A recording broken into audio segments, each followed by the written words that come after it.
Alright guys, Vegito here, and I just want to say, Happy Channelversary! And to celebrate such an occasion, I decided to bring back an old favorite, being What If I Was in the Pokémon Anime? I decided to bring this one back to celebrate a 3-year Channelversary, and it's one of my oldest Pokemon What Ifs. And this year I'm trying to finish up a lot of my older stories. So, let's get started. We resume our tale right where we left off, as Marnie and Avery decide to play rock, paper, scissors to determine who challenges the gym next, with Marnie winning and telling Melony that she will be the Sirchester Gym's next opponent, with Melony telling Marnie that she'll be happy to take her on. Melony then heads back to the locker room for a bit to change out her team, as a few minutes pass with Melony and Marnie coming out on the pitch to begin the battle, with the ref saying that this battle is a 4-on-4 and only the challenger can make substitutions. Marnie and Melony begin the battle by sending out their first Pokemon, declaring, Toxicroak, come on! Aurorus, go! As the Sauropod and Poison Frog take to the battlefield.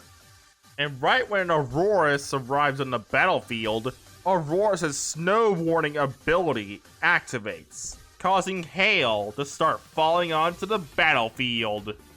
The ref orders the battle to begin, with Marnie ordering a brick break from her Poison Frog, although Melony quickly orders Aurorus to use Aurora Veil to try and reduce the damage of Toxicroak's brick break, although this causes the Aurora Veil to break prematurely.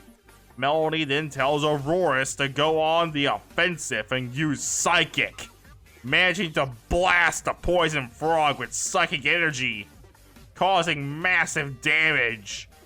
Marnie asks her Toxicroak if it's alright, with Marnie calling back her Toxicroak for right now.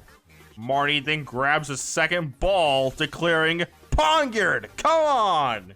With the Sharp Blade Pokemon coming out as Marnie's second Pokemon. Melony, seeing the Steel type and knowing that this won't be an easy victory, orders an Earth Power to make dealing with Pongyard easier. This connects, causing super effective damage. Marnie then orders Pongyard to use Night Slash on Aurorus, with Pongyard's blade being coated in a dark energy, with the Night Slash causing a critical hit on Aurorus. Melony tells Aurorus to use Aurora Veil again, with this reducing the damage based on physical attacks. Melony then tells Aurorus to go on the offensive and use Earth Power again, with this almost knocking out Pongyard. Marnie then calls out to Pongyard, telling him that she believes in him, with this causing Pongyard to start to glow in an evolutionary light, with Pongyard growing almost 5 times in size, as Pongyard declares his new name, Bisharp. Marnie then checks her Pokédex to see if Bisharp has learned any new moves upon evolution, with Marnie discovering that her Bisharp has learned Iron Head. Marnie orders Bisharp to use Swords Dance to increase his offensive stats and charge at Aurorus, using the newly learned Iron Head, which, thanks to the attack boost, manages to drop the fossil Pokemon, giving Marnie the numbers advantage in this battle. Melony then sends out her second Pokemon, declaring, Walrein, go! With the Ice Break Pokemon coming out to the battlefield. Marnie then orders Bisharp to use Swords Dance again, although Melony orders Walrein to use Earthquake to quickly take out Bisharp before he can do too much damage. Although he orders Bisharp to try and dodge and use Night Slash. But it's too late, as Bisharp gets blasted by the super effective ground type attack, dropping the Sharp Blade Pokemon and evening the score. Marnie recalls Bisharp, saying that he did great, as Marnie, knowing that sending out Toxicroak would be unwise due to Walrein having access to Earthquake, decides to grab her third ball, declaring, "Scrafty, come on!" as the hoodlum Pokemon comes out.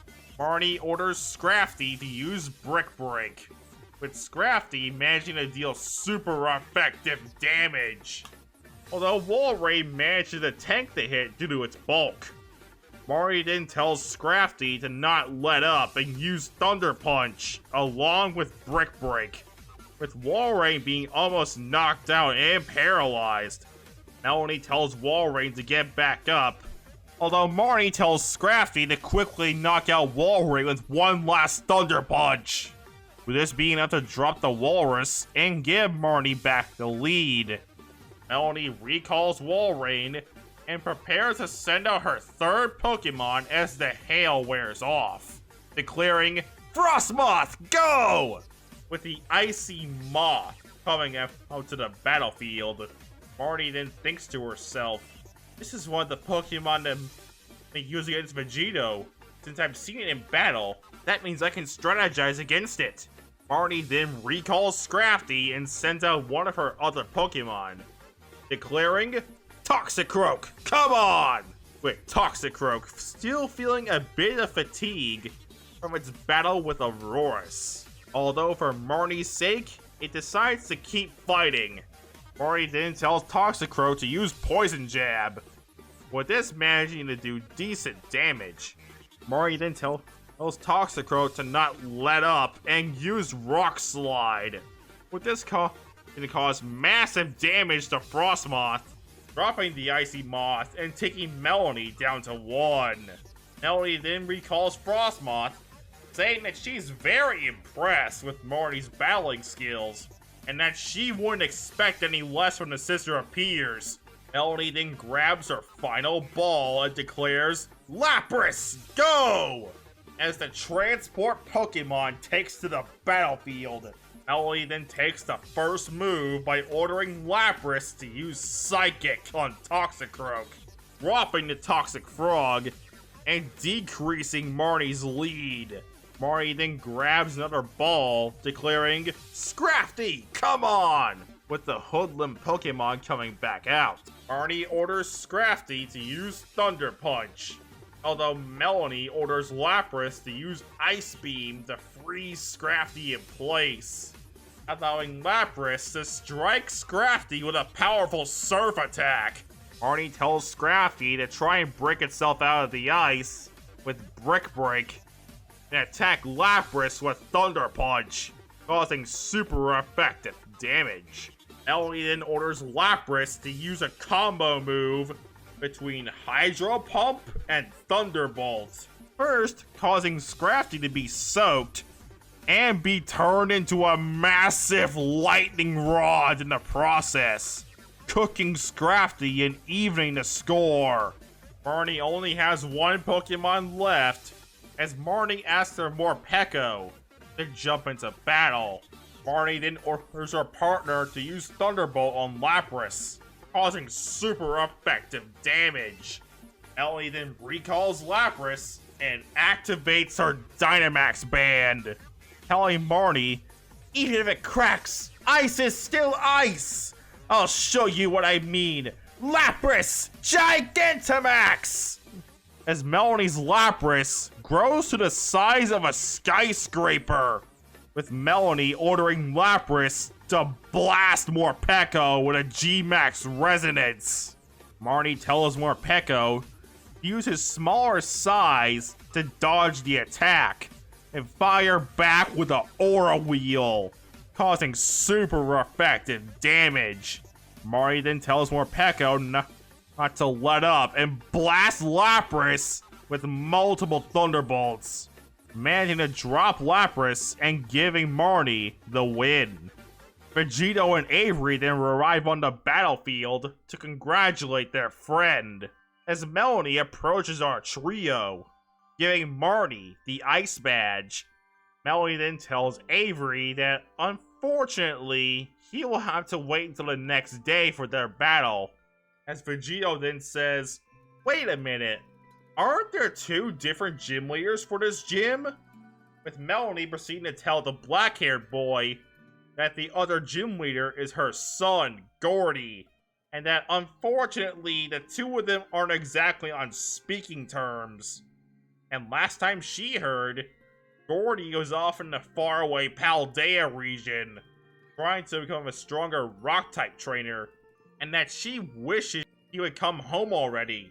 Vegito then tells Melony that after the Galar League, he'll head off to Paldea to try and convince him to come home. With the gym leader thanking the boy for the kind gesture, our trio then head back to the Pokemon Center for the night, to get Vegito and Marnie's Pokemon looked at after their battles.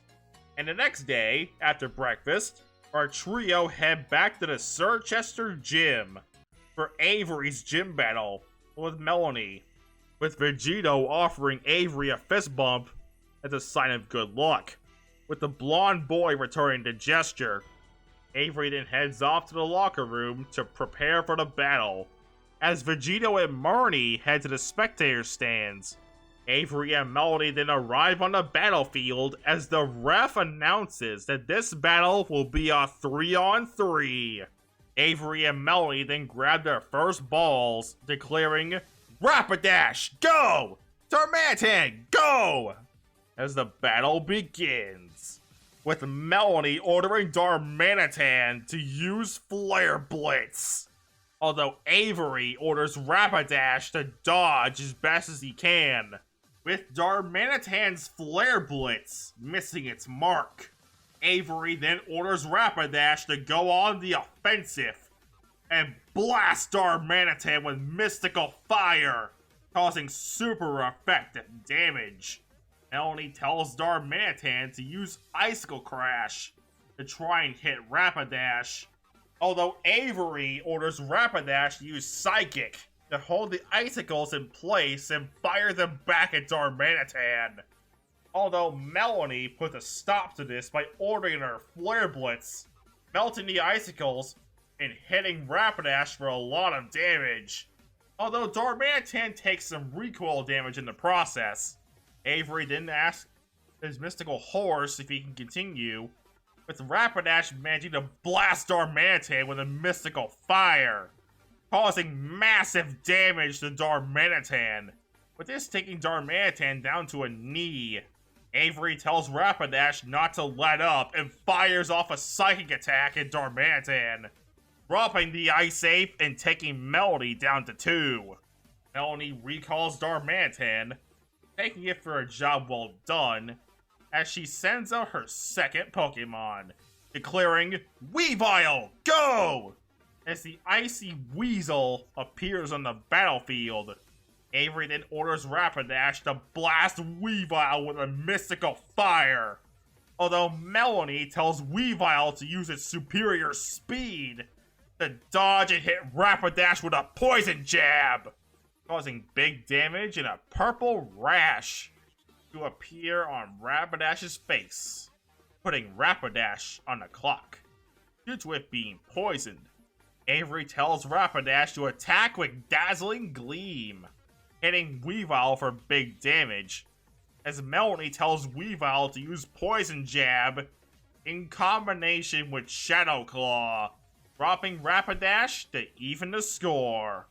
Avery recalls Rapidash and says they gave an exemplary performance, as he sends out his second Pokemon, declaring, "Alakazam, go!" With the psychic Pokemon appearing on the battlefield, ready to battle. The ref orders the battle to resume, as Avery orders his Alakazam to charge up a Focus Blast and fire it at Weavile, with this almost dropping Weavile on one shot. due to the quad-effective attack from Alakazam. Melony then asks Weavile if he's okay, with Weavile giving his trainer a determined look. Melony then proceeds to order Weavile to use both a Shadow Claw and a triple axle in a combination move, with this combo move connecting as Alakazam takes super effective damage from the Shadow Claw and 3 kicks to the face from triple axle. Avery then asks Alakazam if he's alright, as Alakazam then proceeds to blast Weavile with a dazzling gleam, dropping the Icy Weasel and taking Melony down to 1. Melony then grabs her final ball, declaring, "Lapras, go!" as the transport Pokemon arrives to the battlefield. Avery then thinks to himself, "I've seen this Pokemon battle twice before. Once against Vegito or his Gengar, or against Marnie and Morpeko. But I should be able to properly strategize against it." Melony then tells Lapras to use Ice Beam on Alakazam's legs, limiting his mobility options, and distracting Alakazam enough to allow Lapras to knock it out with a Hydro Pump, evening the score. Avery then recalls Alakazam, saying that it gave an exemplary performance. Avery then grabs his final ball, declaring, "Orbeetle, go!" as the Psychic Ladybug enters the battlefield. The ref orders the final battle to begin, with Avery ordering a Psychic to hold Lapras in place, allowing Orbeetle to blast Lapras with a Bug Buzz, with the high frequency stunning Lapras for a bit. This allows Orbeetle to use a Light Screen to reduce the damage from Lapras' ranged attacks. Avery then decides to go for the finish and recalls Orbeetle, activating his Dynamax Band and Gigantamaxing his Orbeetle, allowing Orbeetle to use G-Max Gravitas to win the fight. Avery and Melony then meet in the middle of the battlefield, with Melony congratulating Avery on a good match, and giving him the Ice Badge. Our trio then say goodbye to Melony, as the gym leader reminds Vegito of his promise. After the next gym, Spikemouth. Vegito then proceeds to ask Marnie if she's ready to return home and face her brother in a gym battle, with the goth girl saying that it'll be good to see her brother again. Our trio then head off to Sir Chester's Pokemon Center to get Avery's team looked at, and decide to head out to Route 9 after lunch. After our trio get a good lunch in their bellies, our trio then head off to Route 9. As Marnie points out, it's the quickest way to get to Spikemouth. And while on Route 9, Vegito decides to get some training in with his Pokemon before his 7th Galarian gym battle, with the black-haired boy asking Marnie to help him with his training, as Vegito sends out his Corviknight to battle Marnie's Morgrem. Avery then orders the battle to begin, as Vegito orders Corviknight to use Steel Wing to hit Morgrem for big damage, although Marnie happens to order a Fake Out from the devious Pokemon, hitting Corviknight, and although it doesn't do hardly any damage, due to Corviknight's Steel typing, making him resistant to normal type attacks, it does make Corviknight flinch a bit, allowing Morgrem to get in a free shot with Dark Pulse. Vegito then asks his first catch if he's alright, with Corviknight getting back up and taking flight, managing to hit Morgrem with a Drill Peck and Steel Wing combo move, almost knocking it out from the onslaught of attacks. Marnie then tells Morgrem to get back up, as Vegito orders Corviknight to use Brave Bird to finish off the devious Pokemon, although Morgrem starts to glow in an evolutionary light, growing almost twice its size, as he declares his new name, Grimmsnarl. Marnie then proceeds to scan Grimmsnarl with her Pokédex to see if he's learned any new moves upon evolution, with Marnie noticing that Grimmsnarl has learned Spirit Break and Fire Punch, with Marnie ordering Grimmsnarl to use the former to try and stop Corviknight's Brave Bird, as Grimmsnarl molds the hair on his body to stop Corviknight in his tracks.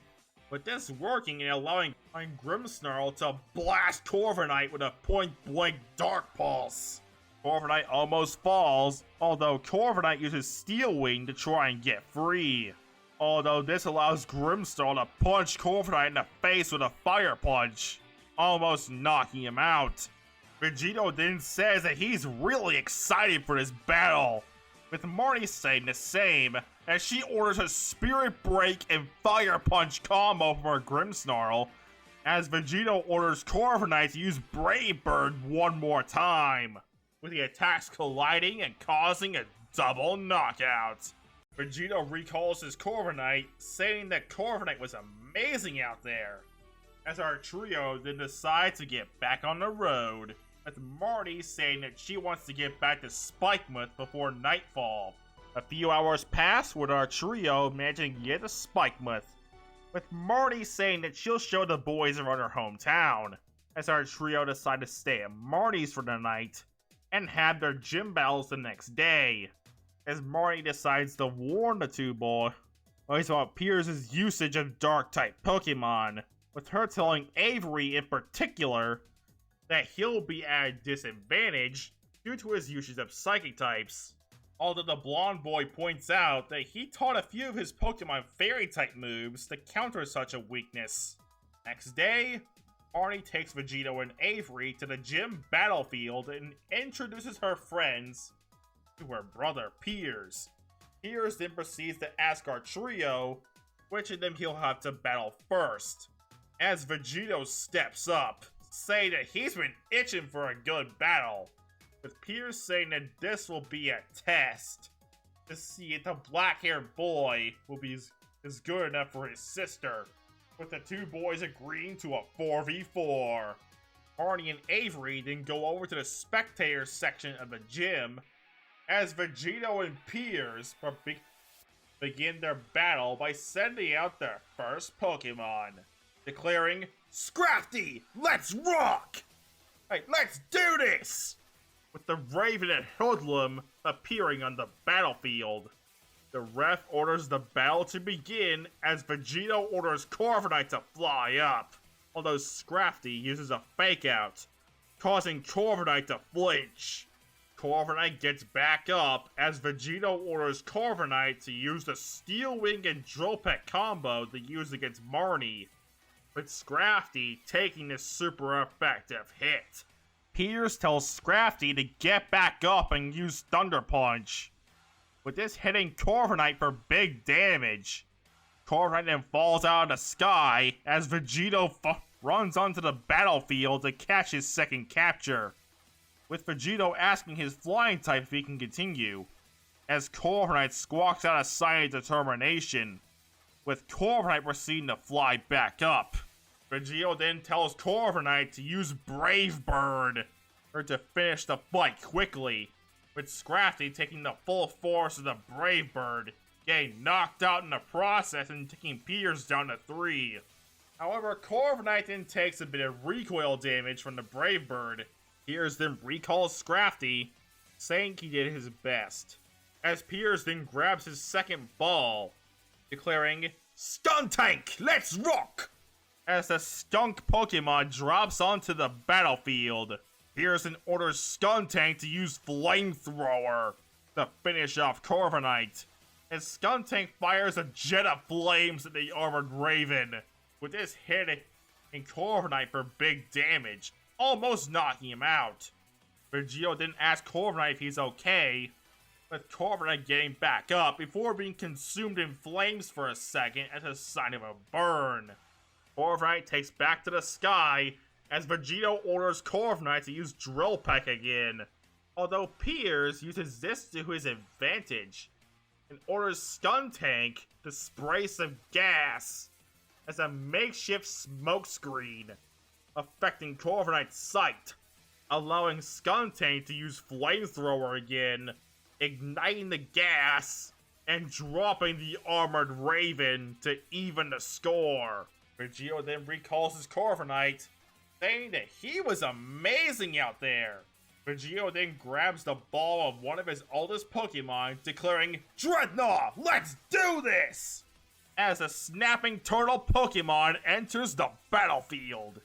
Vegito then tells Dreadnought to get ready, as this is their first gym battle now that they've gotten in sync with each other again. As Vegito orders the snapping turtle to use liquidation, with Skuntank being hit with a big blast of water and being pushed back a bit. Vegito then tells Dreadnought not to let up and fire off a Stone Edge. Although Piers orders Skuntank to blast Dreadnought with a powerful Toxic, causing Dreadnought to get poisoned. The Stone Edge still connects, causing a critical hit and almost knocking out the skunk Pokemon. Dreadnought then takes a bit of damage from the poison, as Vegito orders another liquidation from Dreadnought to finish off Skuntank and take Piers down to 2. Piers then recalls Skuntank, saying he did well. Piers then grabs another ball from his belt and sends out his third Pokemon, declaring, "Malamar, let's rock!" as the freakish squid enters the battlefield. Vegito then proceeds to order Dreadnought to use liquidation once again, although Piers has Malamar counter with a Psychic, slamming Dreadnought into the arena wall. Vegito then asks Dreadnought if he's alright, with Dreadnought giving his trainer a nod in determination. Vegito then smirks at this and orders Dreadnought to use Stone Edge, although Piers warns him not to get overconfident, as he orders Malamar to finish Dreadnought with a Thunderbolt, dropping the Snapping Turtle before he can fire his attack and evening the score. Vegito then recalls Dreadnought, saying that he was great out there. Vegito then grabs his third ball, declaring, "Centiskorch, let's do this!" As the Fire Centipede enters the battlefield. Vegito then orders Centiskorch to finish this quickly and use a Fire Lash, causing decent damage to Malamar. Although Vegito notices a weird glow on Malamar, saying to find that Malamar's defense has gone up. Vegito then questions this, as normally Fire Lash drops the opponent's defense. However, Piers decides to take a second to tell the black-haired boy that Malamar's ability is contrary, causing moves that normally decrease stats to have the opposite effect, and vice versa. Vegito notes this and tells Centiskorch in that case, they'll just have to defeat Malamar before he gets too strong, as Vegito orders Centiskorch to go in with an X-Scissor, and this deals massive damage, although not as much as it normally would due to Malamar's contrary defense boost. Vegito then orders Centiskorch to use Coil to power up and fire off another X-Scissor, deal more damage, almost knocking out Malamar. Piers then orders Malamar to use Rock Slide, as Piers explains that he taught Malamar this move to deal with bug types like Centiskorch, as Centiskorch is hit with a super effective attack, almost knocking him out if it weren't for the Coil defense boost. Vegito then orders Centiskorch to finish off Malamar with one last X-Scissor, knocking out the freaky squid and taking Piers down to his last Pokemon. Piers recalls his Malamar, saying that he did well, as Piers decides that playtime is over and grabs the final ball from his belt, declaring, "Obstagoon, let's rock!" as the blocking Pokemon arrives on the battlefield. Vegito then decides to recall his Centiskorch for now to let him rest, as Vegito grabs the ball for his final Pokemon for this battle, declaring, "Kubfu, let's do this!" With Vegito saying that Kubfu is currently his last hope to win this battle, since at this point, if Vegito hadn't recalled Centiskorch when he did, Cinderscorch likely would have gotten knocked out. Vegito orders Cub Fu to go in for a brick break, although Piers orders an obstruction, causing Cub Fu's brick break to be blocked, and causing his defenses to drop quite a bit. Vegito then orders Cub Fu to use Bulk Up, causing his physical stats to get buffed a bit, as Vegito then orders Cub Fu to use Aerial Ace, although Piers orders a Night Slash. Although this doesn't do that much due to Cub Fu. This is a dark type attacks. Vegito then orders Cub Fu to use Brick Break again, with this causing big damage. Piers then orders Obstagoon to use Night Slash, although Cub Fu uses the Wax On Wax Off technique he learned from Mustard to deflect the attack. Vegito then orders Cub Fu to charge up power in his fists and use a newly learned Close Combat to finish off Obstagoon. Vegito then runs up to Cub Fu and hugs him, congratulating him on his win. Piers then walks over to Vegito with Obstagoon and says to the black-haired boy, "Well, you passed the test, kid. As proof of your rockin' victory despite what's Jim, here's your Dark Badge." As Vegito puts the Dark Badge into his badge ring, with Vegito pulling out something from his bag, as it's revealed to be the Scroll of Darkness given to him by B. As the black-haired boy explains to Cub Fu that getting to read the Scroll of Darkness is his reward for getting him to win this gym battle, as Vegito hands over the scroll to his Cub Fu, with Cub Fu starting to glow in evolutionary light, as he declares his new name of Urshifu. And with that, I'll leave this timeline off here for right now. So, what did you guys think? Let me know. Let me know in the comments below. And real quick before we sign off for today, I'd like to give a shout out to our channel members and our patrons. In the base Vegito tier, we have Stefan Dames. And for our patrons, we have Wayne Singleton and Yanziel Chevres. And with that, I wish you all a happy Channelversary, and I'll get on out of here. Peace!